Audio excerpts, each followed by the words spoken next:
In this video, I'm going to show you how I fix ripped latex. So while I was working with the pencil skirt from the previous video, I accidentally ripped the piece of latex that I was working with. I was still determined to finish that skirt, so I decided to patch the latex, and here I'm showing you how I did it. So as you can see, here I've laid down the latex the way that it was before it got ripped, and I'm using a bit of masking tape or painter's tape to keep the latex in place. I'm trying my best not to overlap the seams, as we want the end result to look like the latex never ripped.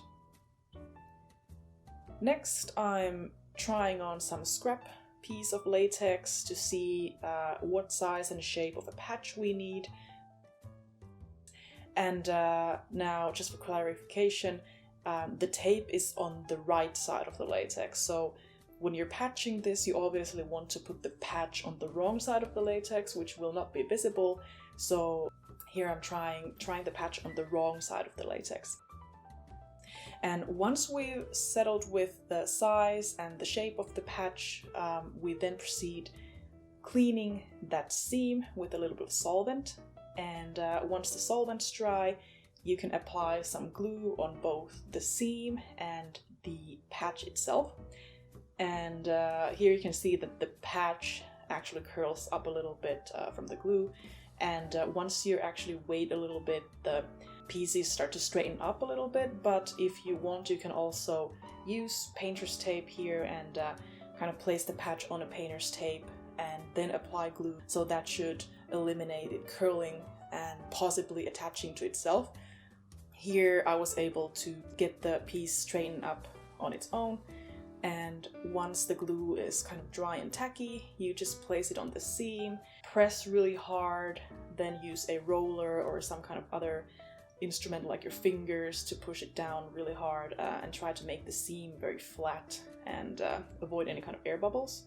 Now it looks a bit raised, but it's because the glue is still wet and the latex is curling. But once it's dry, the result should look like this. So this is the final result of the pencil skirt, which you can see from my previous video.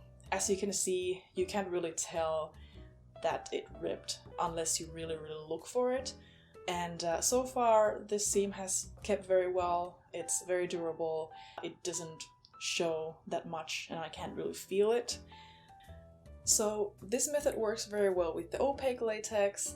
I've also tried it with translucent latex, which it doesn't work that well for, but if you want to get really creative, you can make shaped patches out of maybe even different colored latex, and maybe you can actually even elevate your current garment with these patches. So sometimes, you know, the mistakes can actually turn into something positive.